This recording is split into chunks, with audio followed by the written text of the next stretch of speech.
Are bonita fish big? What? Dale, don't interrupt the man when he's telling a story. No, it's fine, Robert. I was asking about the story. What's fine. this guy's deal? I don't know, son. It's okay. Well, Dale, they are what's called a trophy fish. So, yeah, they're pretty big. I'm sorry. Anyway. God, I'm sorry. Now I forget where my story was going. Ah, damn it, Dale.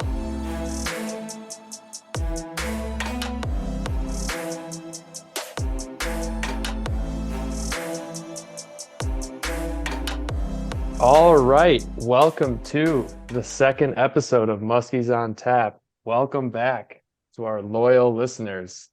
We have a special one today. We're going to be talking about swinging for the fences on some pre-spawn fish. The secret's out. I'd also like to thank all of our listeners on episode number 1. We got some incredible feedback.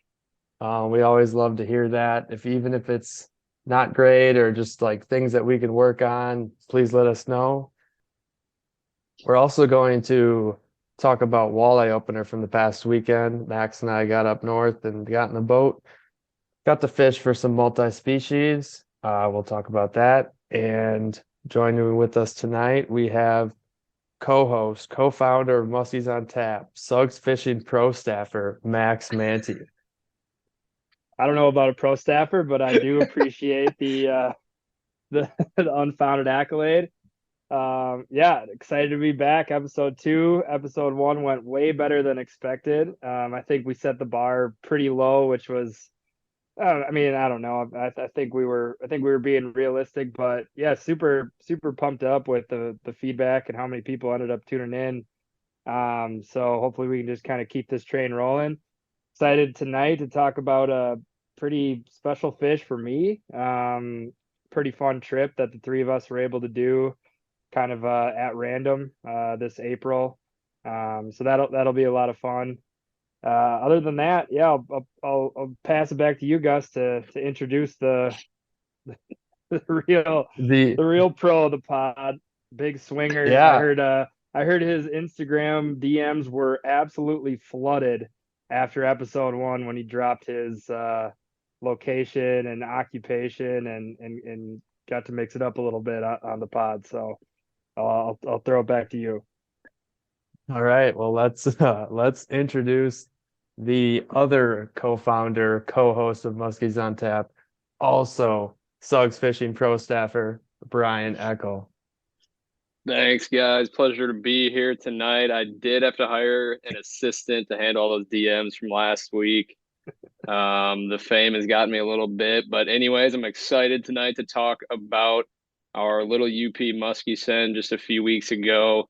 One of my favorite bodies of water to fish each year, and luckily we struck some gold this time around. Awesome. Yeah. All right. Before we get too deep into that, let's just do a little recap from the weekend. Like I said, Max and I were out there. We for a while there, we were, thinking maybe that the ice wasn't going to come off, and then lo and behold, came off about, depending on where you are, at least a good 3, 4, 5 days before opener. So there's no worries there. And right away we were finding 43, 44, pushing up into like 46-degree water temp on opener. Pretty much right away, we kind of just went to our typical spots that we've always kind of went to for walleyes. It was a little tough for us, but we found a few. Yeah, it was a fun weekend. Felt a little bit weird to get back in the boat and not be throwing musky lures and doing that whole song and dance. But it was a lot of fun. We had a full boat. It was more entertaining, or I guess attempt to entertain than actual, hardcore fishing. Definitely need to polish up a little bit on walleye fishing and kind of the multi-species game outside of muskies for myself. Just a totally different mindset, right? I mean, it's just totally different, everything you're doing. But yeah, we did have some fun. We found a few fish. What was cool this year was catching a few of those walleyes and pike and everything on some smaller artificial type baits, like little tube jigs and little Mhm. cranks, stuff like that was a lot of fun. And I guess, kind of let you go and talk about where we found them. But I thought that was a fun twist. I definitely, I'm excited to do that again next year, or maybe even in May again. But yeah, I thought that was definitely the highlight for me was at least just getting the rod bent, getting back out on the water. Saturday was a little bit cold, kind of rainy, misty, but we made the most of it, and yeah, we're able to find a few fish, so all good. So Yeah, I for didn't sure. get a rundown Oh, from you guys on the weekend. I know a little bit of what you caught, but where were you guys finding the walleye? Were they moving out of their deep holes? Were they up in the weeds? Were they all kind of scattered? Where'd you have your most luck? we had our most luck mainly fishing basically just like a shallow, weedy bay. I mean, Saturday's weather, as most people know in Wisconsin, was pretty gloomy, rainy, cloudy all day. So it kind of felt like one of those days you could find them active in their typical shallow locations all day. And I think the one thing that we messed up on is actually we went and fished two deep holes first. One was crib related, steep drop off. The other one was rock related, steep drop off. We found rock bass, a lot of rock bass, but we also found, I think, just only one or two, maybe three walleyes, and they were, I don't know, maybe 10 inches long or something. So we weren't super stoked with that start. And we just then went to our typical shallow, weedy northern ends of the lake area. And that's when we started pitching those soft plastics, running shallow bobber setups as well. And we started getting action like immediately. So that's basically where we found them in the northern sections of the lake in shallow, mainly weed related. One of them was creek related. So yeah, that's where we found them. Brian, you'll get a kick out of this. I think one of the most one of the more impressive feats of the day was, I think, Gus catching, what was it, Gus, six consecutive rock bass on six consecutive casts when we started Yes, the yes, day. we're yeah, we were just dropping down. I mean, we were running a little bit of live scope as well when we were fishing deep, just to kind of like see what we could see, and we just spot locked over a crib, and I don't even know if I was looking at it. I was just dropping it down, letting it hit the bottom. This was just like I think it was either a 16th ounce or I think it was a 16th ounce jig with a fathead minnow, and I did the rig on it where you go through the mouth and up the back so you get some more uses out of the minnow usually. And I think I caught, yeah, six or seven rock bass on the same minnow. That minnow was like chewed up like a plastic, but they're still hitting it. And then that's when we're like, all right, we need to move. Maybe it's time to invest in some rock bass color musky baits then. Maybe that's a hint. I mean, I do like brown and gold. Those are probably, top two colors for me. I, Yeah, I so we finished up Saturday with, like we said, a few fish in the boat. Something cool that we did get to witness. I don't know if we've seen it before, Gus, but on our shoreline where our parents live, um, we were just kind Mm. of bumming around in the boathouse one night, and all of a sudden Gus was like, "Hey, bring like a flashlight down. I think there's a bunch of walleye on the shore." And so we took a spotlight, we brought it down there, and it was about, I don't know, with 20, 30 minutes after sunset. Our entire shoreline was completely just filled with like 10 to 14-inch walleye. It was pretty cool to see. They were rolling in like packs of like 15, 20 at a time. It was just, interesting to see for sure, up that close, and good to know that lake definitely has a healthy population of walleye still. So it was a good day. Good to see some fish, like I said. And then, the second day we got out there, we didn't fish super hard. We kind of bummed around, but I think, Gus, you got to at least see a lot of fish. You went over to a clear lake by yourself, and that was pretty cool to get some updates from you. I was on my way back at that time, but yeah, tell everyone what you were seeing on the clear body of water. Yeah, so we were Sunday morning we went to two stained lakes and we could barely even catch a pike. So that's when most of the people hit town and I just decided to, take a little extra time and go to a clear lake in the area. And after pretty much fishing like two spots with like a swim jig, I was kind of going after smallmouth. Not even seeing anything because the water's super clear. I could see down to the rocks. I decided to just kind of go up shallow and just trolling motor around with my rod in hand ready, which later I realized was just not even worth it because Sunday there was zero wind until late afternoon. The sun was peeking out, so I decided it was like a good opportunity to go up really shallow and pretty much sight fish to see what like this lake has to offer and see what they had in there. And that water temp on this lake was creeping up to like 49, 50, 50 and a half. And when I went up shallow, I saw thousands of perch eggs, just laid across the bottom, in areas that were like slightly mucky, slightly sandy, a lot of downwood. And on top of that, saw probably 2 dozen to 30 smallmouth, all of which were really big. I mean, I think I saw maybe one or two in that like 14, 15 inch range, but the rest were like 18, 20 inch footballs. And I tried pitching at them, but the water was so clear, it was so calm, so sunny that they were just getting spooked immediately.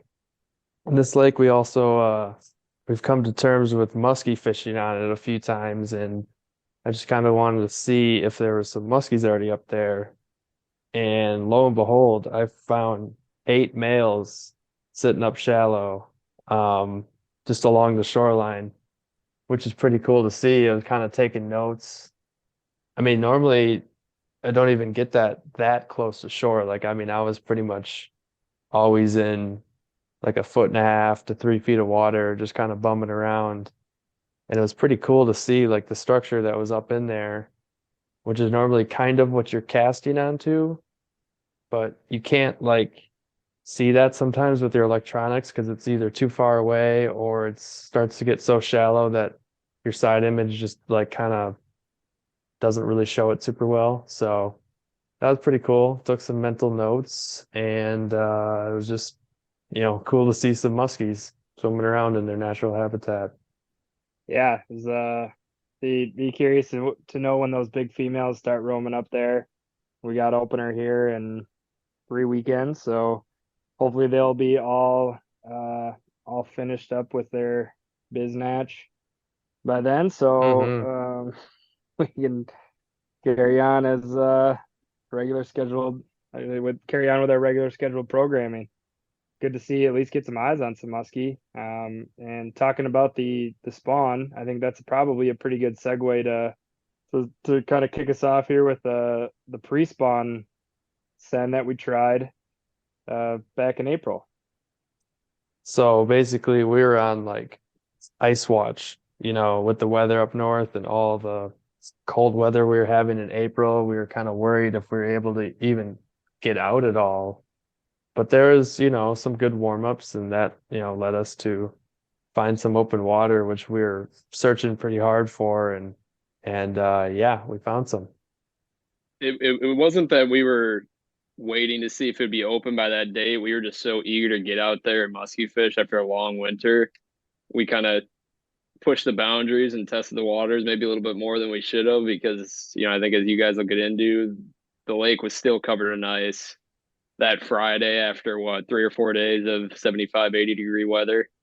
But the air temperature was too nice to not give it a go. And then, the sun ended up treating us well going into Saturday. Yeah, I mean, I don't want to understate the weather watch that we were on. It probably got obnoxious after a while because it was not looking promising for us. I mean, we had our dad drive over to the launch we were going to use for the weekend. It was pretty at that time locked up, just as far as accessibility goes. when he went there on, what was it, Gus, Thursday?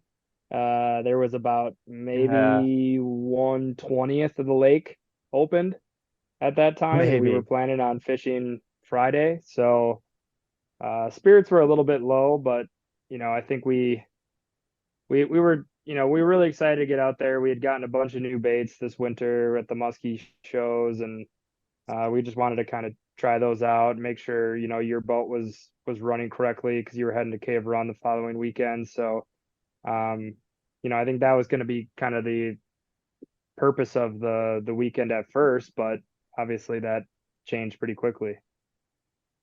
Right. Yeah, I know. Once we saw the weather and all that stuff, we're like, all right, this is just gonna be a fun time to just toss around baits, just be in a boat finally after a long winter, and just maybe see if we can sniff a muskie. I mean, in that case, we might as well just talk right about day one, you know.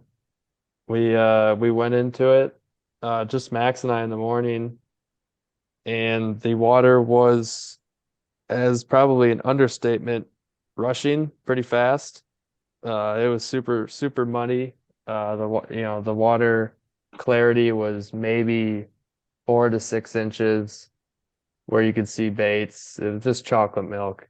Um, and that was really kind of bringing our spirits down because we've never really fished in conditions like that before ever. So that was all new to us, and we were just almost at loss right away on where to go because we've been to this body of water before, but we were just never hit with this, difficulty on how to like fish a spot, fish our lures effectively, and all that. When we had fished it a year prior, we weren't dealing with full trees and 5 foot long logs flying past the boat as we're trying to hold our ground in an area fighting the current. So, we didn't do well our first year there, but this year posed some new challenges to us with the high water levels, like you said, and just everything with your typical spring runoff. Yeah, I would have to say that this is not exactly a great place to find out if your boat works after a long winter. You might create some new I, problems. yeah, I think luckily I was able to get the boat somewhere else, a good bit more south safely to just test everything. So that helped for sure. I wasn't going to be joining you guys on the boat until later in the afternoon. I think it was like 3 o'clock when I got there. So you guys had been out there for 3 or 4 hours, and you guys didn't have any service, so I had no idea how you were doing, and kind of go into what you guys were dealing with out there. And it didn't seem to have helped the spirits anymore being out there for 3 hours before I'd gotten there. No, it didn't, but I would say you brought a good vibe change. I mean, I think we were a little dejected when you got there. We were kind of wondering if this was worth the travel and time. Needless to say, it was good again to be out on the boat, yada yada, but felt pretty impossible to even see a muskie. Not like the fact of the matter was that we weren't feeling very confident that we were going to be able to boat one after fishing for those first few hours, just because it really didn't even feel like we fished that much for the first 3 4 hours. I mean, we scouted a lot of spots. We would try to fish something, but we would either get kind of blown off the spot with the current. The wind picked up pretty considerably. So, yeah, I mean the whole day was a little bit weird. But when you showed up, felt good. The band is back together. We were having some good laughs, and kind of carried on. The day really wasn't too eventful. I mean, outside of seeing like a 75, 80 pound beaver that we thought was going to charge the boat, we didn't really see much else. So, Well, uh, it felt great to get back on the boat, and then shortly after I got on the boat, all those massive icebergs kind of out in the main lake of the flowage started flushing out, right, and right, then that allowed us to kind of cap off day one by exploring, 80% of the lake that you guys hadn't been able to fish for the first 4 hours of your day. So right. that that gave us a lot of hope going into Saturday. Did you guys end up marking anything before I got there? I thought you guys had said you at least maybe might have marked a couple fish in the morning or Uh, early afternoon. I don't think we're able to. Like Max said, I mean, those 3 or so hours just flew by. It felt like we were barely even fishing. We're kind of mapping, I think we're just kind of mapping out some new spots. Because I mean, it was sunny out and you knew those fish would start moving now that they realize that there's no ice, the water's roaring, and they probably have that mindset of already getting into that, okay, let's, get prepared for the spawn. So we were just mapping out areas that were close to spawning bays. I mean, the water was still freezing. I mean, I don't even think it touched 40 on the first day, maybe. I don't even think it got close to that. And we were pretty much just looking for deep areas next to spawning areas that were kind of out of the current. But since the current was so fast and ferocious that that was even difficult to do. I mean, there's some areas where if we just idled or, stopped the boat, we'd be moving like 2.5, 3 miles an hour. Like it was roaring fast. I mean, ice out Yeah. was literally happening as we were fishing, like Brian said on Friday. I mean, it would the main part of the flowage was iced up Friday morning when we started, and chunks of like massive chunks of ice were floating past our boat. I mean, and it definitely was the most wild scenery I've ever seen trying to musky fish when you're literally weaving in and out of floating ice chunks and stuff like that. I mean, it was not your typical, you know, musky fishing at all.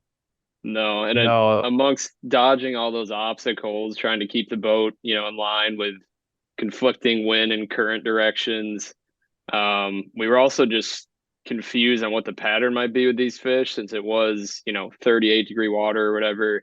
The ice, I mean, this is their first sunlight of the year was that Friday, but it was also 80-degree sun. So we were like, are these fish going to go bolting up into the shallows to catch some UV rays, or are they going to be sucked to the bottom? Just so confused as to what's going on. So we pretty much took that with us into Saturday, pretty much still as lost as we were Friday morning. But I would say, I think for whatever reason, I think day two for just, I don't know why, but it felt better for some reason. I think we had a full day ahead of us. We knew that the whole lake was going to be open and accessible. So at least we had, the ability to go fish everything. We had a full day to check new spots, to kind of try, like you were saying, okay, figure out if they're deep, figure out if they're shallow. So I think the confidence level going into day two was much different than it was when we left the water on day one. yeah, I agree there. Because I know on day one, because that current was so fast, we were fishing through spots really quickly. And if you guys remember on Saturday morning, our first spot, if you can kind of picture where we started, and then we just made it almost like a mega drift, where we Mhm. just let the current, we just tried our best to stay in the slowest current, but we just kind of let the current take us down. And we just kept fishing, as good of water as we could. We weren't sure if they're even remotely relating to weeds. It's hard to say because a lot of the weeds we're getting up were pretty much dead. Um, but at least, casting at it, it felt good. Felt like we were casting at structure. We weren't just, blindly casting into the middle of the lake, which sometimes it felt like we were. But I think that Now, drift now took, Gus, now Gus, are weeds cover or are they structure? I was waiting for that. Seems like the guide might you have a know couple what? things confused here. You got some You know splaining to what? do. I love fishing cover, but when you add in structure with that, that's Mm, good. That's good stuff right there. Oh, so you're mm. talking about the drop off next to the weeds. I thought you were referring to the weeds as your structure. Mm. Could never do that. Rook. So, anyways, the mega drift, we just kind of kept going, and I believe we were getting pretty much to the end, and Brian and I were kind of eyeing up, this outside of the bay drop off. area that we're kind of pitching to and fishing, which in this case the bay was still covered in ice. So we could only cast so far. And I think Max put his rod down and was kind of just like waiting for the mega drift to be done and was like, all right, are we, going to the next spot? And I think I was kind of sitting there and stuttering or something. And I'm like, I don't know. We should just, keep moving a little more, 5 more minutes. And as I was kind of stuttering through that, we finally marked one on side image. And that's when I'm like, oh, there's one, there's one.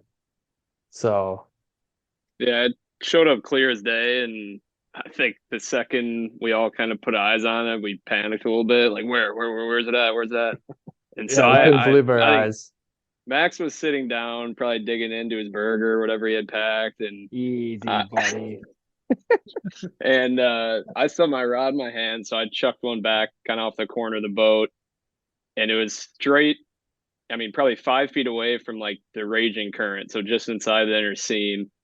Um, and I didn't get anything on that cast. And I think like halfway through my retreat back to the boat, Max had hucked out, what was it, a big kind of carp colored mag dog. I think it was the Yeah. 20. Oh, sorry. I was just gonna add. If I remember correctly, what color it was. I think it was like the 2021. I guess it might have been 2022 show color for Muskie Innovations. I think it was like blotchy walleye or something. It's like supposed to be a walleye, but it's kind of got like color shift The brown. darkest wall I've ever seen. Right. Yeah, not much gold in that. No, it blended right in with the water, so it was crazy. He was able to finesse that fish off the bottom. Yeah, shout out Brian for making the terribly aimed cast. You're After marking welcome. it on sign image. So really got to credit you honestly for catching that fish because you got the I first wanted look you at to it. catch it. I knew you were down bad that day. I was like, you know what? We'll give this guy one. I think you Have missed fun the with it. side. I think you missed the side image fish by a good 50, 60 feet. So shout out you, man. Appreciate you. Anytime. This is an all around good guy. Let me have a real shot at it. But yeah, so I mean, if you could picture it, without having to like draw out the spot, if you're running the boat on a straight line, you have your bay to the right that was frozen up. You have some kind of deteriorating or I guess emerging weeds that are outside of the bay in a little bit deeper water.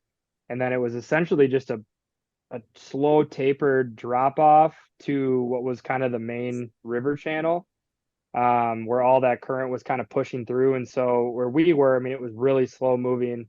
And that fish seemed to be just staged right next to the main river channel in between kind of where the spawning bay would be and that main river channel would be. So, I mean, I think looking back, it's always funny when you're muskie fishing, you finally put the pieces together and the light bulb goes on. You're always kind of like, man, that just seems so obvious, right? Like, of course, they're not going to be up in dead weeds yet. They're not going to be wanting to sit in that super heavy, fast moving current. So why wouldn't they be kind of in that in-between stage, almost kind of staging to spawn, but also picking off kind of fish and bait that's moving through the current? So when you side image that fish, it was probably in a pretty predictable spot that we just didn't really think to fish until we saw it.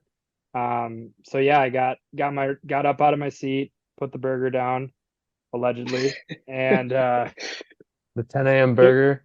took a cast. And this was kind of where, if we do a video, you'll see this, and it was a little bit of an embarrassing moment, but it was a telescoping rod. When I threw the bulldog out, I didn't even realize, but I never even extended the rod. And so I'm sweeping, this mag dog, and you can hear me on the video just go like, oh, that would have been bad. And so, I reached to extend the rod, which probably gave the bulldog an extra, 3-4 second fall. 1 or 2 sweeps after that, just felt a very subtle tap and gave her the old eye crosser. And the next thing you know, she was in the bag. It didn't really take much. I mean, it was like Gus said, 39-degree water temp. It came in fairly green. It was a clean net job by Gus. It definitely stayed down. I could tell it was a big fish. I didn't know how big. I figured it was probably you know, a 40 plus inch fish and kind of out there by itself. I was hoping it was that pre-spawn giant that we were after. And it turned out, I mean, once it hit the bag, we were all freaking out. We couldn't believe it happened. It was all over in 20 seconds. But yeah, pretty cool feat, I would say. Yeah, I think I took your place on screaming like a girl when that thing hit the bag because I think I was screaming because I couldn't even believe it. And I know I was gonna say when you set the hook and said, "Got one." I remember, and I think looking back at the footage, you could just hear Brian in the background go, "No way." Like he couldn't believe that we actually side imaged a fish, I casted mean, at it on the first cast, and then set into it. everything leading up to that point, it just started to feel so far fetched. And I mean, we hadn't seen a sign of life leading up to that. So for the first fish that spotted on side image to, be caught 30 seconds later and it to be, a big old fat girl was pretty unbelievable.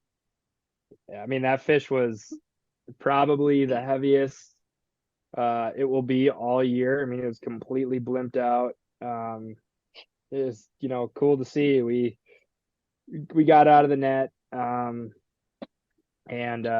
took a quick picture, got it back in, it released super clean. There's no issues there, but it was just really cool to see a fish of that, I guess, weight, from literally from mouth to tail. It was a complete blimp. It was a special fish. It was cool. And what made it even crazier too, like once we saw the size of your fish, when we had fished that same body of water a year prior, I guess we fished in horrible conditions, but we moved two muskies that day and they were both, I don't know, 30, 32 inches. So nothing huge. So we didn't know if this was the kind of body of water to hold anything of crazy size or if it was just more of a volume fishery. So that kind of added to it. The first fish on this flowage and was a beauty.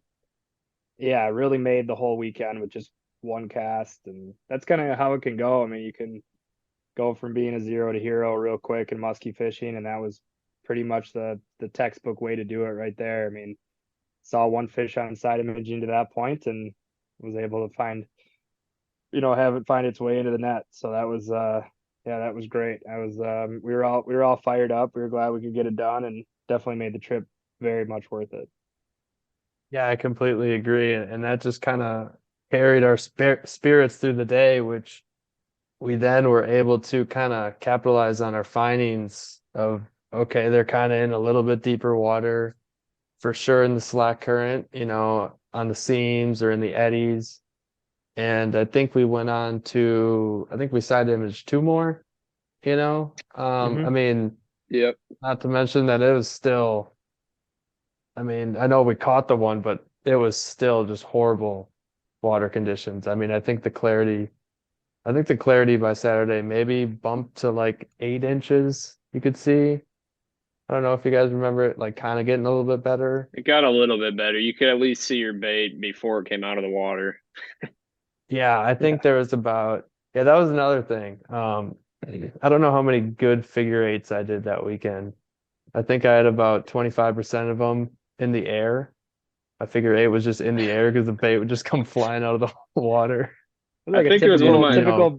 typical Brian weekend. No, I was just gonna say it was one of my Yeah, that better sounds like figure eight Brian. showings, but yeah, I was doing I think pretty good figure eights, but I was not prepared to set the hook because I had no faith in anything jolting up after it. But it's all in No. practice for the year ahead. Right, Right, right. not really in that water temp. You're gonna really see them rocketing up on the eight, going around in circles. I mean, they're muskies. We could be proven entirely wrong on that, but yeah. So that fish was amazing. That is for sure gonna have us want to come back. But before we go any further, we did come into contact with one more fish towards the end of the day. We were kind of doing some basically bass flipping. We are kind of going down the steep shoreline with tons of timber on it and with really, really roaring fast current to our backside. And we were staying as close as we could to stay in the eddy so that we weren't going too fast. And And I think by this time of the day, Max was just checked out. He already got his fish. He was chilling. We had we had a storm on the horizon. We didn't really want to get messed up with, especially with the conditions, if anything would go wrong or anything. And Brian and I were pitching to the steep bank. I was working a 6-inch Phantom Softail, I believe, and I think it was only, we barely even drifted for a couple minutes, and I cast it behind a log and twitched it out of there, and it was kind of almost halfway back to the boat, and I could just see this, belly roll and flash at a fish just totally attempting to eat the lure, but with the glide bait, it's already, pretty poor hooking percentage, not to mention fast current, really, really dirty water. And I mean, it didn't sting super hard. The flash that I did see was maybe a low 30s at best. So at least that didn't sting, but it was definitely cool to, see another one. Yeah, and Max's fish, was the day maker obviously, but it was tough that was that we weren't going to fish Sunday. It was a big cold front coming in. But at the end of the day, Saturday, before that storm came in, you could tell that the muskies were feeling the heat from the sun and they were starting to push up a little bit shallower. That other one we had marked was, in an eddy right outside from the main current, and it was 8 feet offshore. So they were moving into predictable areas and, easily targetable areas. And it just felt like if we had Sunday of another day of 75 and sunny, we might have put a hammer down on them and got a couple more on the boat. But of course, like any Wisconsin spring, warm days followed by 42 and, sleet and rain. So If that. Right. All right. So yeah, day two ends, and obviously that concluded our trip. So I guess I'll throw it back to you two. I mean, do you think catching that fish was dumb luck, or do you think it was a repeatable pattern that we kind of stumbled across that we could share with our listeners, that if they wanted to try, a pre-spawn type outing, that this, current adjacent to a flat, adjacent to some weeds or something like that, type pattern might actually be fruitful? Or do you guys think it was just crazy luck? Brian, you want to hit on it first? yeah, I definitely think there's a lot of luck involved just because it's like, there rarely is a spring, first ice off day like that where it's 40 degrees, the whole couple weeks leading up, then all of a sudden, bam, it's 75 to 80 degrees for the 4 days in a row, and the ice goes from whatever it probably was 4 inches to completely off the lake in the matter of pretty much a day. So I don't know. I mean, none of us have had experience fishing something like that, so there's definitely a big element of luck there.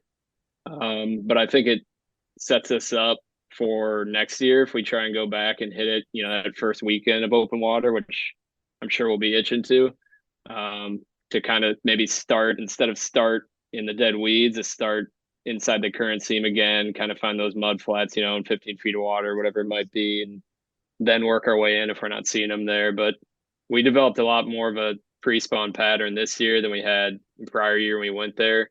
So yeah, I mean, I think there's a good element of luck involved in catching that big fish, but I think it, taught us a lot going into next year.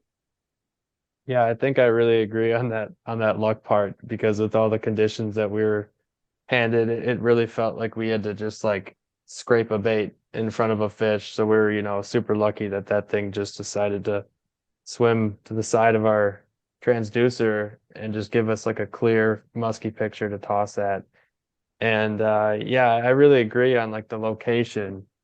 Uh, it it's definitely funny how Max brought up. It's like you talk about it, that like these fish should probably be deep. We end up probably casting too shallow at first, and then it's like boom, there he is. Super predictable area. I think it's definitely repeatable. One thing I would say is that we probably should maybe hold off as much as possible to not be dealt with horrible, super fast current conditions, because that was really tough to deal with.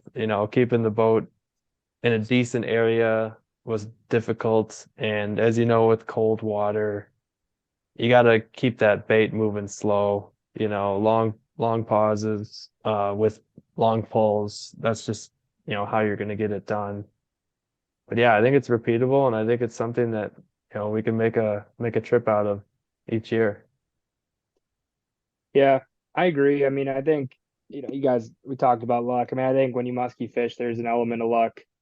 Um, Obviously, the more prep you do and all that stuff and whatever, you're going to get more lucky. But yeah, I think there was definitely an element of luck here. I think if we did it next year, the one thing I would say is it's almost like, there's two ways to do it is, one, you really hammer those areas that are they look good, they're close-ish to spawning areas, but they also have some, aggressive current, and then there's some slack water in between the spawning area and the current. Really hammer those areas, and whether you're moving a bulldog really slow or a Medusa really slow, like working, just very methodically through those areas, maybe even jigging, incorporating some jigging if you're able to kind of get some depth that's probably 10 feet or more, just to really hang baits in their face, especially if that water's a little bit dirtier. I think that would probably be a key to like hone in on that bite. And then if nothing was kind of going there, to really hammer those, like, we did towards the end of the day, just like the shoreline timber, anything that's holding heat, those fallen trees that were in the water that clearly were holding heat and holding fish, to really kind of pick those apart with different glide baits, twitch baits, stuff like that. You can almost break your day into just those two bites and just see what one would produce. But I agree with Brian. I mean, I felt like we kind of put a pattern together towards the end of Saturday, and then if we would have had Sunday, maybe you guys would have even caught a fish. Who knows? Um, You'd had to have been out of the boat, of course, if you're gonna let us catch one. Well, I mean, according to you guys, like telling these stories, I'm like the laziest fisherman ever. Oh, I was just eating a cheeseburger. Oh, I was just sitting down, and Gus got his other hits. Like, a guy doesn't even cast You unless he sees a fish. you guilt us into letting you have a shot at one, so we started to feel bad, wanted to get you more involved, and Yeah, I'm no, glad it happened to you. thanks, Brian. And sometimes I forget how generous of a guy you are. Yeah, thank you.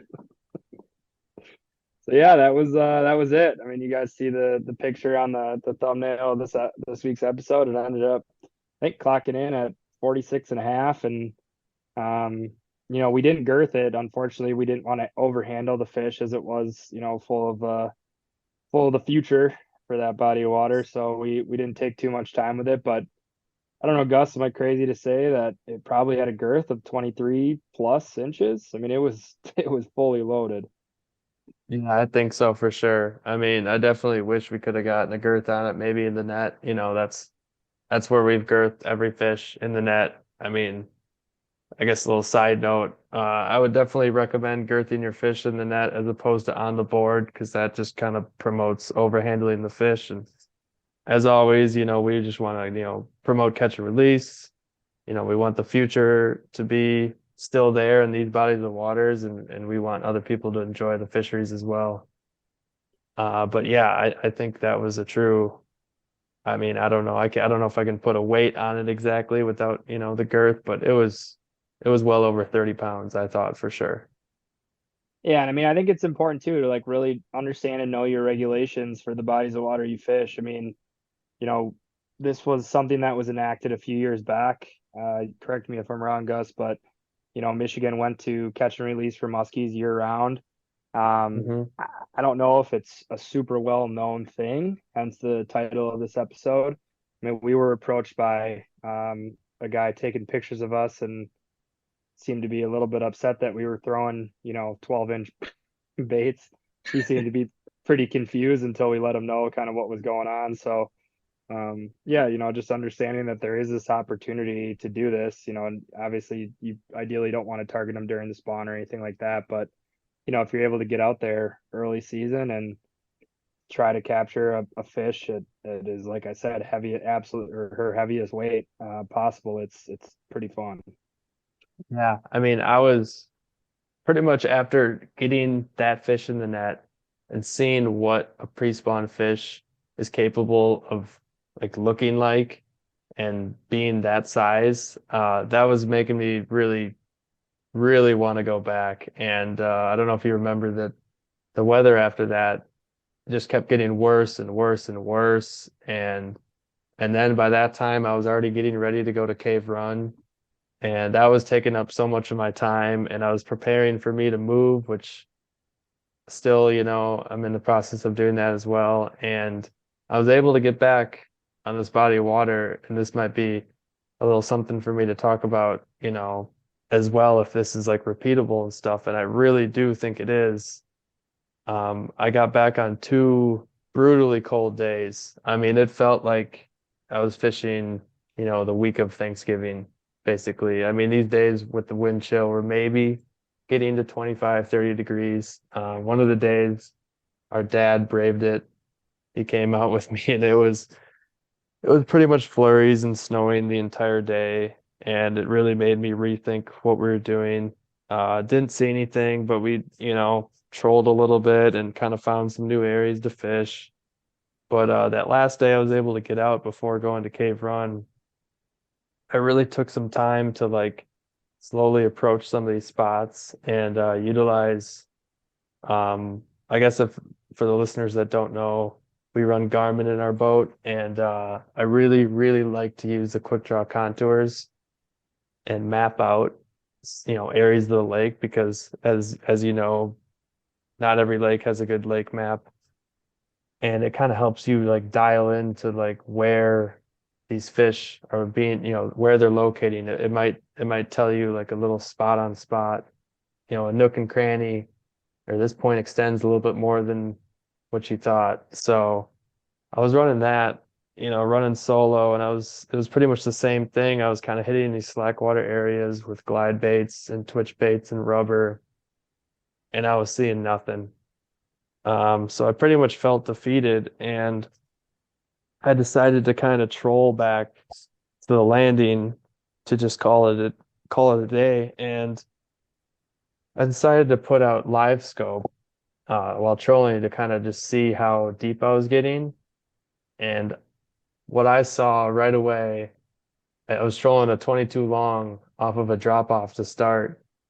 And I looked back, and in the first 30 seconds of trolling, this fish just comes flying off the bottom, follows for a few seconds, and then goes right back to the bottom. And I'm like, holy crap. I just went 5 hours the day prior, not even getting a glimpse of anything, side image, whatever, follow. And then all of a sudden I just start trolling, super deep, and one comes flying off the bottom. And then I keep going down. Not a minute later, another one comes flying up. I'm like, holy shit, there's a bunch here. And then I think I went another, 2 minutes, and I side imaged one. And I'm like, okay, I can't leave yet. I got to turn around and start casting at these, which I started to do. I mean, I threw the kitchen sink at them. I was trying to get them to follow. I was running the live scope out, and I could see them come up, and they would just like follow super low, but they wouldn't like reach a certain height. They just didn't really want to show themselves, and they're super, negative attitudes. And I think that kind of boils down to weather, which if I had some advice for somebody wanting to chase pre-spawn fish, it's basically like looking at your weather and thinking the dead opposite of fall fishing. Because in fall fishing, you love those days that are 25 degrees and blistery north winds. Those fish are putting on the fall feed bag and getting ready for winter, whereas this time of year, they want the sunshine, they want the warmth, they want to get ready to spawn.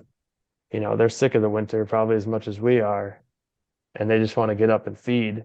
So if it's a really dull, cold day in the pre-spawn time period, you might want to maybe reconsider when you go out. I mean, I'm not saying that it's impossible to catch them, but I definitely found that it was very difficult when the weather was cold and dreary, spring fishing. And I think that's kind of goes, the same when fishing into June and opener.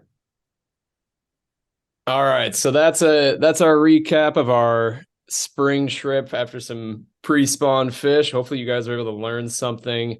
and get some positive takeaways from that. But we did a little segment for this week. Gus put up a poll on his Instagram to see if you guys had any questions, any of you listeners from the first episode. And we did manage to get a few curious people out there. So Gus, if you want to start reading off one of the questions from our listeners. All right, we got some great questions in this week. As always, you can send them in whenever you want. I'll give my socials at the end of this podcast for you guys to contact us. Our first question comes from Tom V, who is part of the Muskie Hunks podcast. Longtime loyal listener of that, and I hope you become a longtime loyal listener of the Muskies on Tap. And yeah, I know all of us love the Muskie Hunks podcast. You guys do a great job. Love listening to that every week. And if you guys are craving for some more Muskie podcast content and you do not know about the Muskie Hunks, I highly advise you to go check them out. So he asked, the most prevalent or most annoying misconception about being a guide. And that is a tough one right out of the gate. I mean, I think the easy and cop-out answer would just be saying that, oh, it's not all peaches and cream. You don't just get to go out and, completely fish all day, every single day, and all you do is fish and do nothing else. But there's definitely a lot of stuff behind the scenes, like getting the boat prepped on a daily basis. That takes a lot. Just kind of running the social medias, and even just like this size fish, or like how many fish you catch, once, just because you just get a guide name put in front of you or at the end of your name or something, doesn't mean that you go out and catch a billion fish and every single fish is ginormous. I mean, that's the one kind of bummer thing about social media, is that if, somebody only posts big fish pictures, you think that, well, all they catch is big fish, and all they do is catch big fish every single day. So that might be one big, misconception about being a guide, is that we're all human. What we do have as an upper hand, as always, is just time on water. Which Brian, would you like to talk about what we call time on water? I don't remember the what do we call it? Was it what's the word for that? Is it Tau. Tau. Oh, wait, what was the other one? TU. TU. Wait, what was your... Time in water is TU. Time on water is Tau. Tau and TU. Oh, I thought it was like things of musky fishing. Yeah. So if you guys hear us talk about Tau, that we're talking about just time on water. Yeah, nothing which I think is nothing else. Nothing, just time on water. But that's just something that, sets guides apart, is that they just get to put the Tau in and they learn their bodies of water, a lot more intimately than, say, just a weekender. Some intimate Tau. Intimate Tau.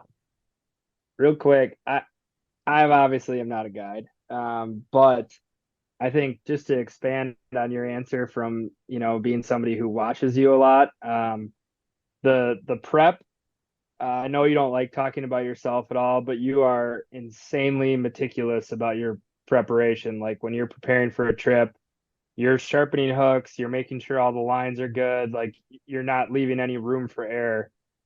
Because as you said, like with musky fishing, somebody books an 8-hour trip, you might only have one or two shots at for them to get a fish. And so you don't want anything to go wrong equipment wise, for them to blow that opportunity. So I see that preparation, and also just like the real world of it, of scheduling, I mean, for example, last summer you had a guide trip at 6 a.m. on July 5th.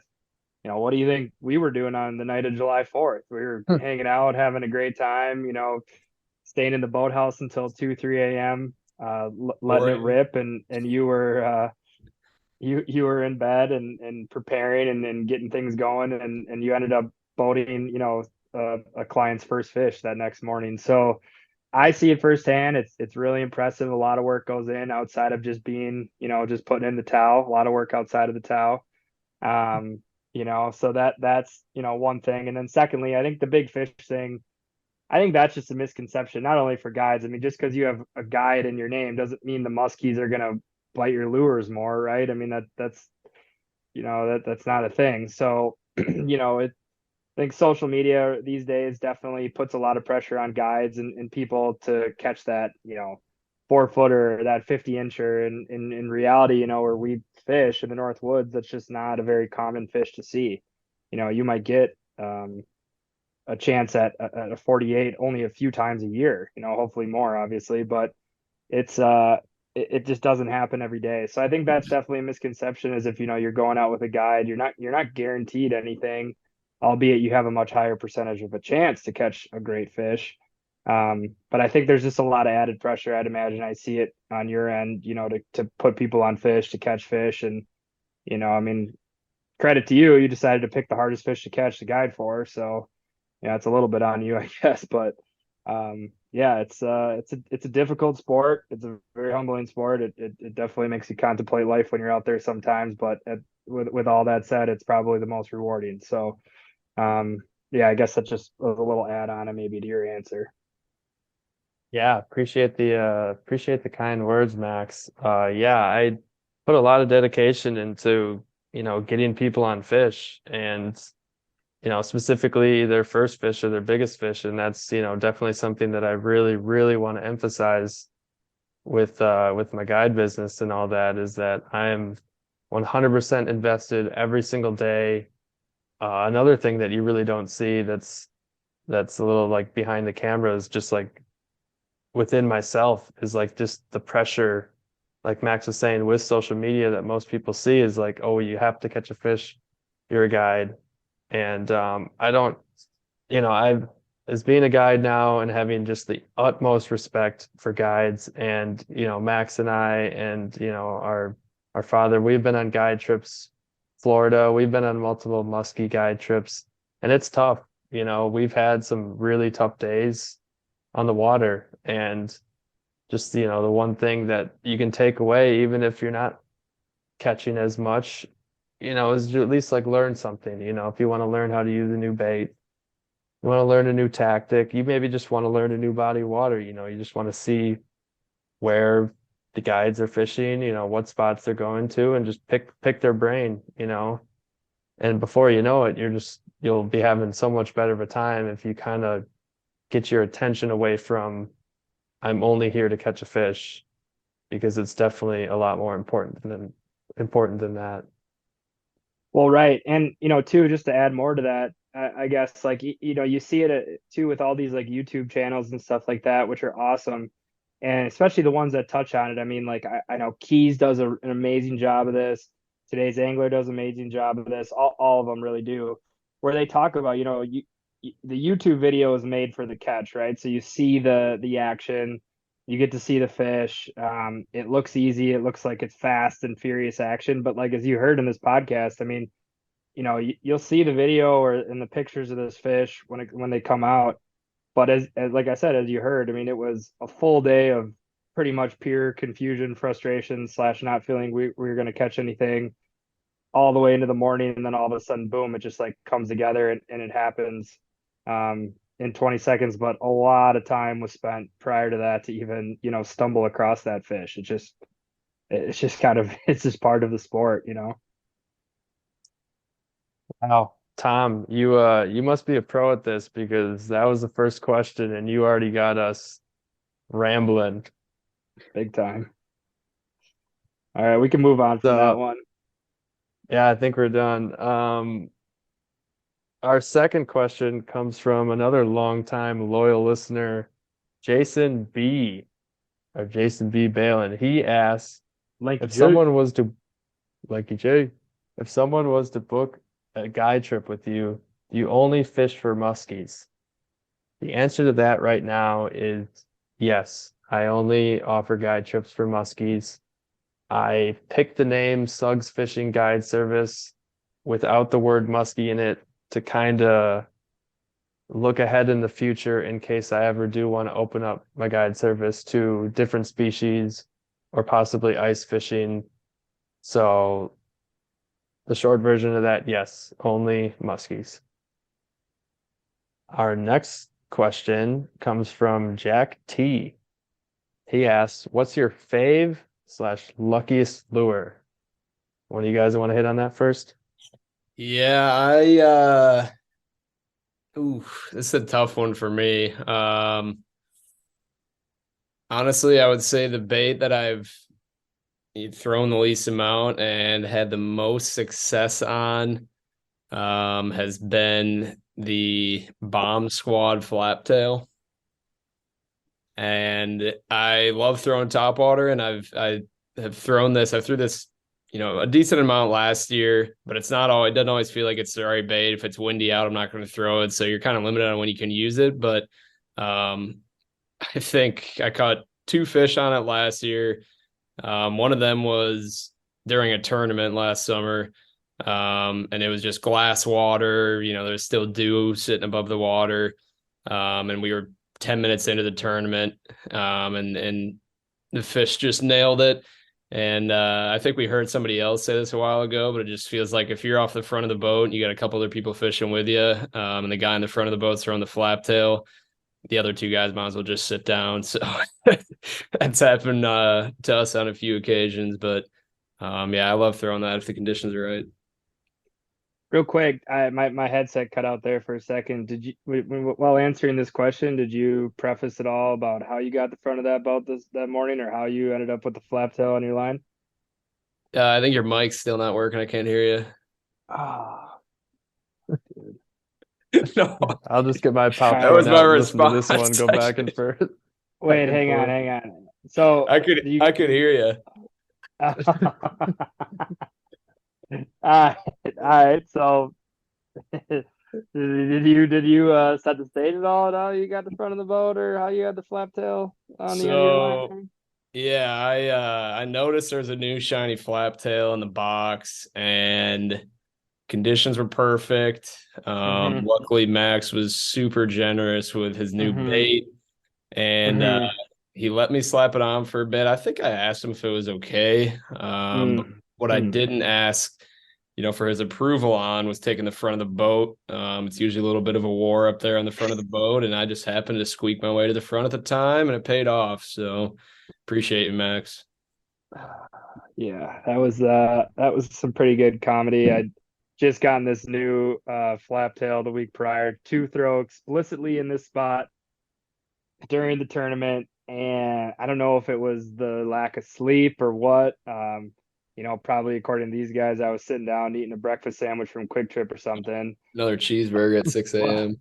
Well, you slowly, pick the flaptail out of the boat without having it clank or clack or whatever, and put it on the end of your line without me realizing it. And 7 minutes later, you have a fish in the net with it. But yeah, no, I mean, I was obviously glad we got one during the tournament, but we definitely, I don't think I let that go for the rest of the day. That's pretty funny. All right, well then, on your side of things, what's your luckiest bait or go-to bait? Oof, it's a good question from Jack. It's definitely seasonal for me as far as like luckiest or favorite bait. So I guess to not make my answer super long, I mean, I love crane baits in the spring, early season. I just think they have the coolest action, and it typically feels like you can at least get fish to move for whatever reason on crane baits. But I would say, like, overall from June until end of September and even into October, like an 8-inch Navin dark color, perch color. I think we have one specifically that's like I think Gus, is it called black perch? Yep. Yeah, that 8-inch black perch, Navin with a small weight on it. I think just it's got to be my favorite bait. I mean, I've caught a lot of really nice fish on it. It's been really good to me. It just seems like it moves fish. It catches fish. The hookup percentage isn't always great, but it just really pulls them out of cover. And I just feel very confident when I'm throwing that lure. Yeah, I think I'm gonna piggyback on Max with that. It's 100% seasonal, but I'm gonna pick a lure that's really just been kind of near and dear to my heart since I've started musky fishing, and that's always been the 10-inch weighted Suic. That thing is just cash money. I don't really throw it that much in June. I mean, I'm for sure gonna start trying it, but pretty much from July to into fall, that thing will catch a fish day in, day out. If nothing's rolling on, bucktail or topwater, and I guess, I do like to throw tubes and bulldogs and medusas a lot. I usually kind of go to that Suic. I just gravitate towards that every time. I fish out of the back of the boat when I do, and it's just deadly, absolutely deadly on even like I was saying, perfect, even on a perfect condition day where like somebody for sure should be throwing a bucktail because those fish like for sure should be fired up. I'll still throw a Suic on and get them to go. All you gotta, I mean, it's such a versatile lure. It's just the way you work it. You can rip that thing down as fast as you want. If you get it, tuned well enough, you can have it not blow out. You just kind of sometimes have to give it shorter taps and basically work the living crap out of it so that eventually it just looks like it's been mangled and tossed out of a car down the highway. I mean, those are the good ones. Yeah, I'm kind of surprised with your answer there. I could have sworn you were going to say Booker tail, Thanksgiving din color Booker tail, maybe. I've seen Hey, you that throw lure that. treated us well for a long time. I mean, that's No, your yeah, go-to bait in 40-degree water, 80-degree water, you name it. You got that thing on. That thing catches fish, man. I'll tell you what, that it thing. is a straight fish catcher. If you're looking, I mean, just no meaning to this plug at all, but like just a single five, like a 500 Booker tail. If you're fishing the chain, you kind of need to own one. I know Chaz Martin with Muskie Mastery kind of hits on that pretty heavily, but I mean, he's got a point. Those small blades on the chain are absolutely deadly, which is something that I've kind of been playing around with building my own bucktails, is kind of making some like just different renditions of these small single-bladed bucktails that I'm super excited to bring out this year.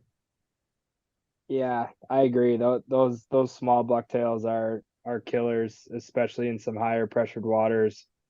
Somehow, some way, they just get the job done over and over again. I wouldn't say it's the most like exciting bait to throw, but like you said with Chaz's channel, I mean, he throws a lot of those booger tails and he catches a lot of really nice fish. And the whole Thanksgiving din color, that's an inside joke. I don't even know what Yeah, exactly you what would. it's called, dude.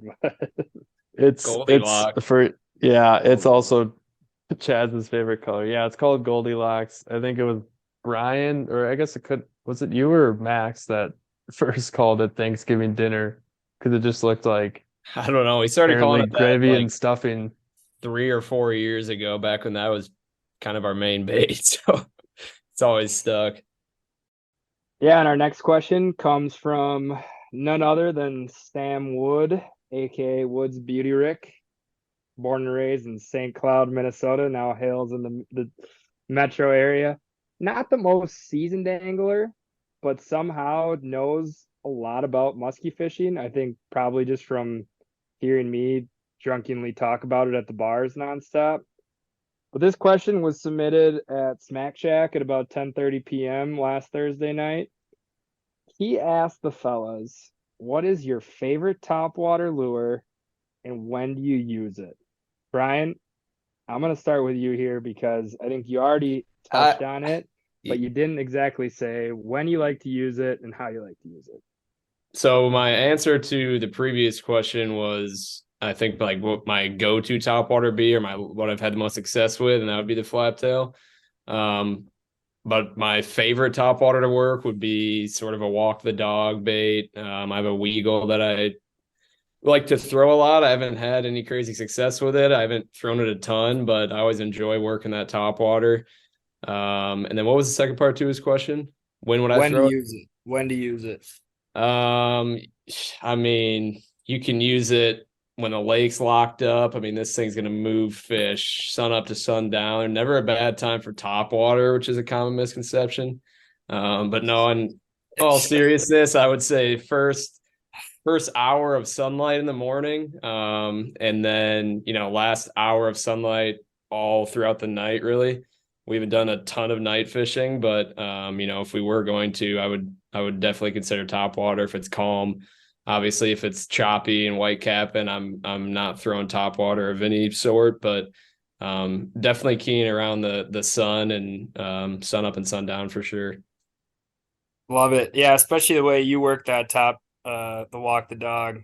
It's really a sight to behold. I can't say I've seen anyone else really be able to finesse a lure like that, especially when we were in Hayward a few years ago, when I'm pretty sure you swore every other second because you couldn't get it to run side to side. That was a faulty lure. I'm not here to name brands, Oh, but yeah, okay, all right. I tell you what, it wasn't me. It seemed like you're having a really good time that night. That was great. Yeah. All right, Gus, why don't you take us away? What do you like to throw?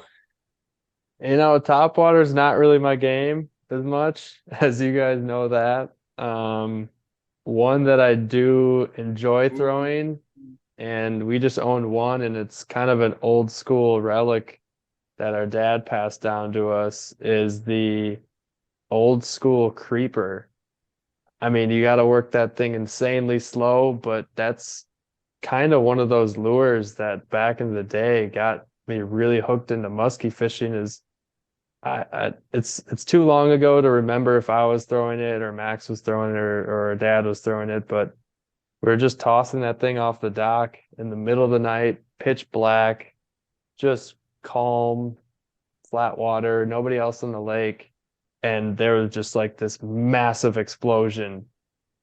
We didn't catch the fish, but we obviously knew that it was a muskie, and that was just super cool. So that's just like a super cool top water to throw. And I'd say that's really, same as Brian. I don't know how serious he was, but that's definitely an opener to close type of top water that you can use in, tougher conditions if you want to throw top water. It doesn't have to be the fast prop style top water in August or something like that. All right. Well, you guys ready to listen to me ramble here for a second? Because as you know, I love top water and kind of the self-proclaimed top king. I won't argue with you. I'll give you the crown of being the top king. But the question is, what bait are you choosing? All right. So my ride or die top water bait, and this is for it being an effective bait too. I know you guys kind of picked ones that you just like the looks of. They look good in the water. Mine is more for production, right? So I'm going this bait. Actually, this bait was gifted to us by your mom, I believe, for Gus's birthday. No, That is correct. Gus? Yeah, That's a couple correct. years This is ago. correct. It's a Yes, Fleet Farm custom. Yeah, it's a Fleet Farm custom, and it's an all wood black and orange Suick Nightwalker. And I don't know what it is about this bait. Small. It's very small.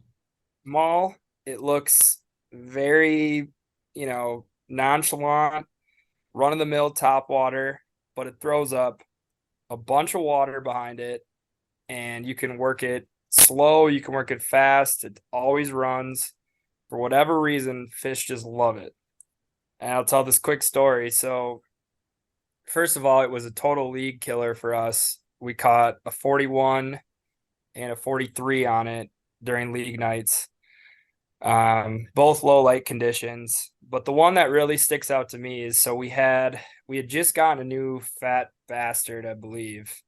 And a really good fat bastard. I know you've heard people talk about how some of them are better than others. I mean, and the one we have, luckily, is like the thing completely. I mean, it just whistles. Sounds great. And we had been on fish all night. Fish were fired up. They were chasing bucktails that we were burning. And so the sunset. We went back to the same area we were moving all these fish. I put on the fat bastard, thinking that was going to get it done, something a little bit bigger, something really noisy. It just felt right. We go through the spot, absolutely nothing, no fish up. We go turn back around. We start at the exact same spot. I switch to the Suic Nightwalker, the Old Faithful, and I kind of mimicked the speed, that we were throwing the bucktails at. So typically, you're working a top water at this time of night a little slower, but I was burning it pretty good. I mean, it was like a pop, pop, pop, pop, pop, pop, pop. I mean, it was good pace to it. And boom, 43 hits. Probably, I mean, I had probably a very similar cast on that first pass with the fat bastard with nothing. And then we go back around second time and the Suic Nightwalker got it done. So that's my absolute favorite topwater. Catches fish. Don't know why, don't know how. I think it makes a little bit different of a sound. It's a little bit smaller than your typical topwater bait up there. So I think that's probably, maybe why it has a little bit different look. It throws up, like I said, a ton of water behind it. And yeah, I think that's definitely going to be a bait I'll continue to use until literally all the paint's chipped off of it and it doesn't run right anymore, because however that one's tuned or tweaked, it just moves fish, it catches fish. It almost feels nothing's automatic in the musky world, but it almost feels automatic when, that sun dips below the trees and conditions are good. It's just such a confidence lure for me. I think that lure is like already half wood from all the fish last year, and just It like looks how much it was gross. being used. Yeah, It it doesn't just look like it. It's just like a Suic, they're so much better, or like a Suic thriller, I should say, like, the dive and rise lure. They're better when half the paint's gone and the wood's just like chewed through. For some reason, they just work better and catch more fish. I don't know what it is, but it's awesome. Yeah, I mean, like I don't know how much coloration has to do with topwater baits. Like I was joking around with that with Fred from the Muskie Shop one time, because when I was picking out that flap tail, I was like, what color would you go? And he was like, well, I don't know. I mean, what do you think a muskie sees when they're looking up at a topwater bait? The sky? It's like, who really cares what it looks like? It probably matters more like the The sound it's sound making, and the speed you're retrieving it at, and stuff like that. So, I mean, yeah, this is not a aesthetically pleasing bait by any means. Like Gus said, the hook rash on it is so bad, and it's chipped and paint's falling off of it. But yeah, thing just gets it done. So, yep, that's my answer to Woody's question there. One of my yeah, favorite questions too. Somebody's got to ask that every week. Yeah, just run it back. I'll be happy to talk about the Suic Nightwalker every single week until the cows come home. I'll find a new top one every week to talk about. Yeah, all right, guys, bring us home here on our last question we got submitted. we got our last question from Kyle Anderson, longtime loyal listener as well. He asks, oh, this is a dandy, and I hope we can all come together on this. But he asks, what tactics do you find most effective when targeting open water muskie? And what signs do you look for as a guide/tournament angler that might not be obvious to the weekend warriors that you need to be fishing those areas on the water? Kyle, that's a great question. And that is just an overall difficult question to answer, and kind of just like a mystery to some people in the muskie world. And honestly, it's like kind of an ever evolving mystery for myself as well. Max and I might be able to dive in on this a little bit. And last year we felt that we got decently dialed on this during June in the bug hatch. And if I'd say like there's a sign for the weekend warriors, I'll give two easy signs before you start fishing open water. One, when you launch the boat and you're talking to Jim, Bob, Joe at the boat launch, or whoever you're talking to, and they're musky fishing as well, and they're saying, oh, the bite's tough, I didn't see anything. And you guys will think this is funny. And you look in his tackle box and you see 18 bucktails and 7 topwaters. You're like, well, that guy's just hucking at shore. And if that guy's not catching anything, you kind of get an idea that, they might not be buried up in there where you think they are, which don't get me wrong, there's always, always fish up there. But when that open water kind of comes about, you start seeing, more waves of fish out deep. And that's another thing about the weekend warriors, that you don't have to fish deep. You just might have to fish in deeper water. But that's the other thing that I was going to say. The other advice is that when you're going out in the lake, kind of step off the weed line, step off the break, and pretty much just check where your 2D is showing mud, which is kind of where your, bottom return is a little bit more hazy.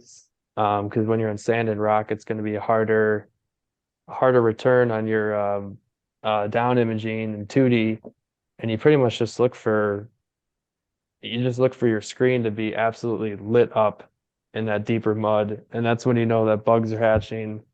And when you know that bugs are hatching, the small fish are going to be there, and then the predators are going to follow. And that's just a tough thing to kind of get your mindset, is that you kind of use those bugs as like structure and waypoints.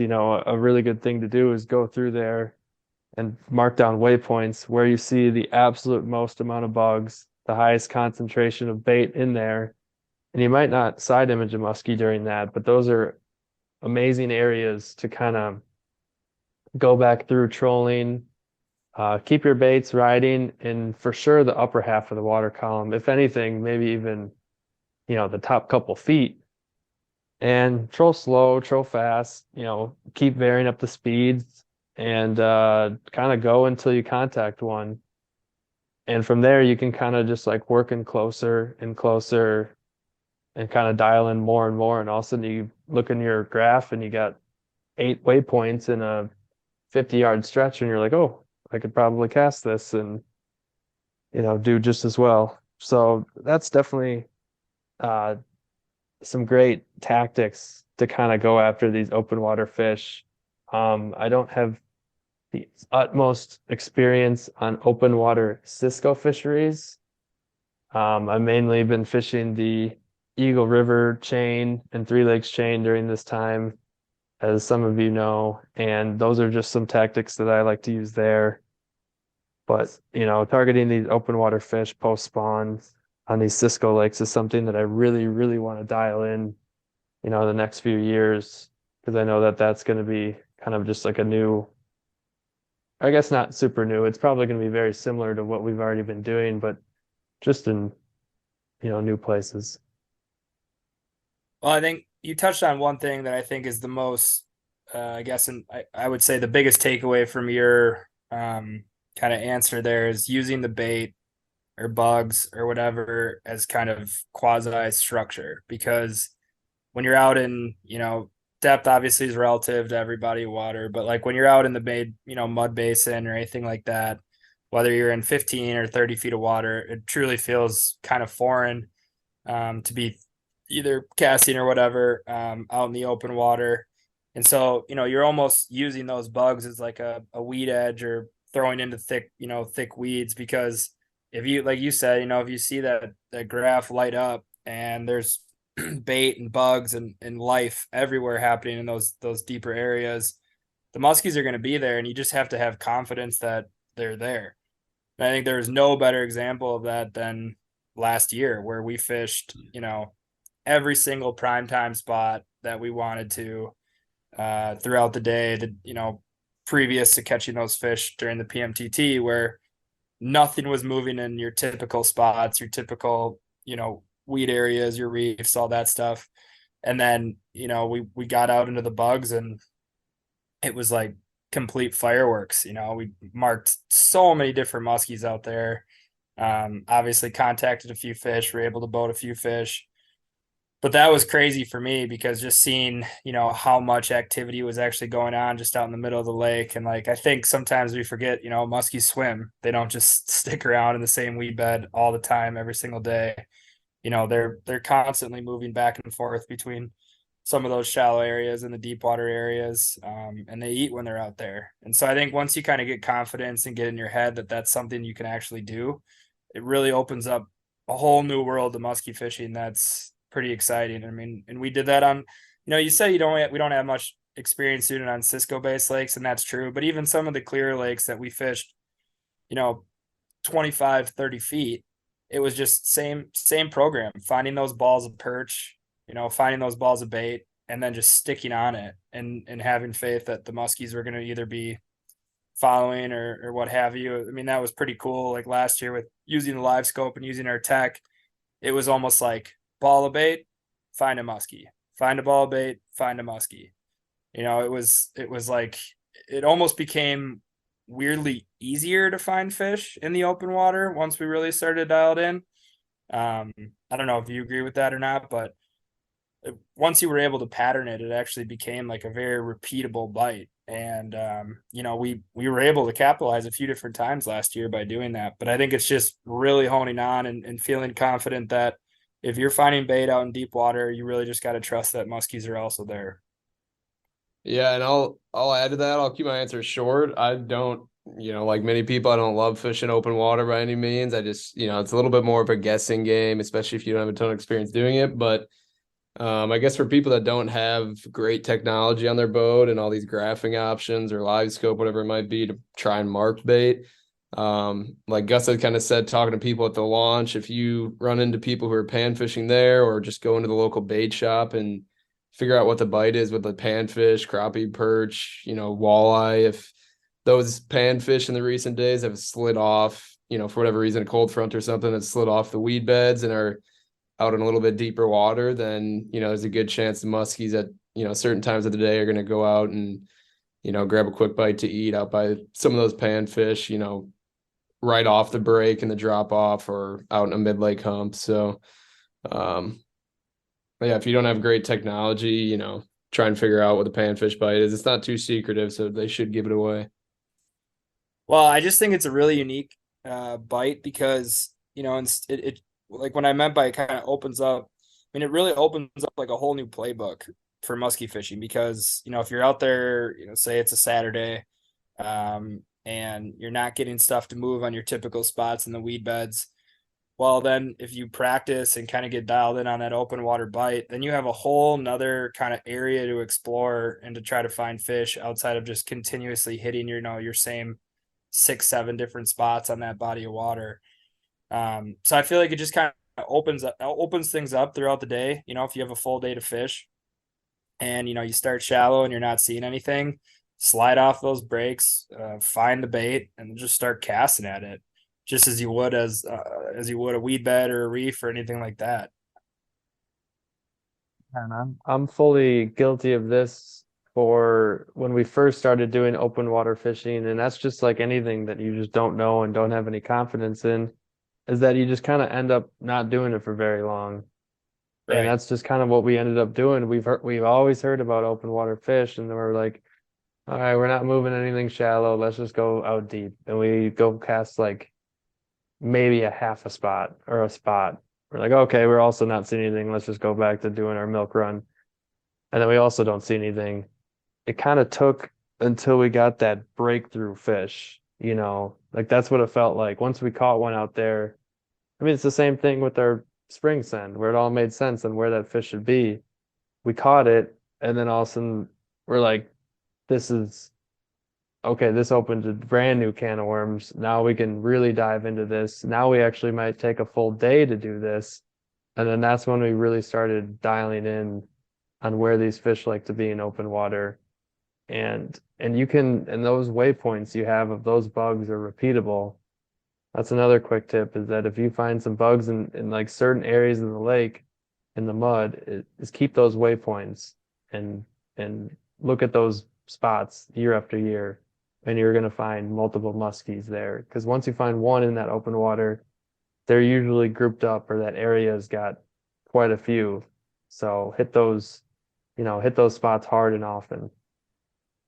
Yes, sir. All right, gents, I think that wraps up our episode number 2 of Muskies on Tap. That was a fun one. Enjoyed it as Yeah. always, fellas. Till next week.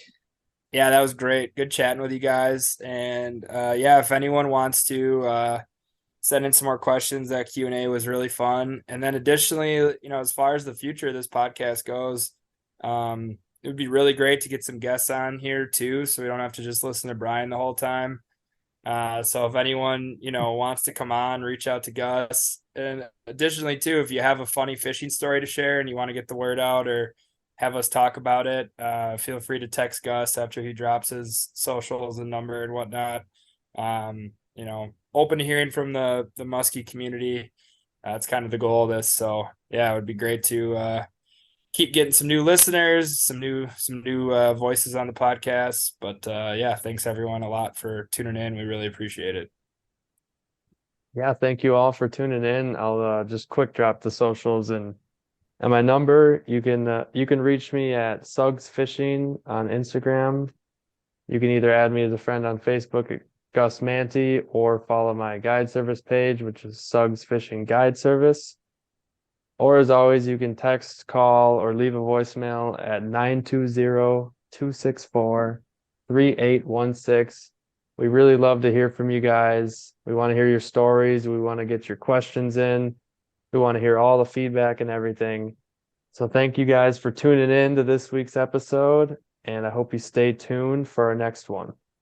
Peace out, boys. See you guys.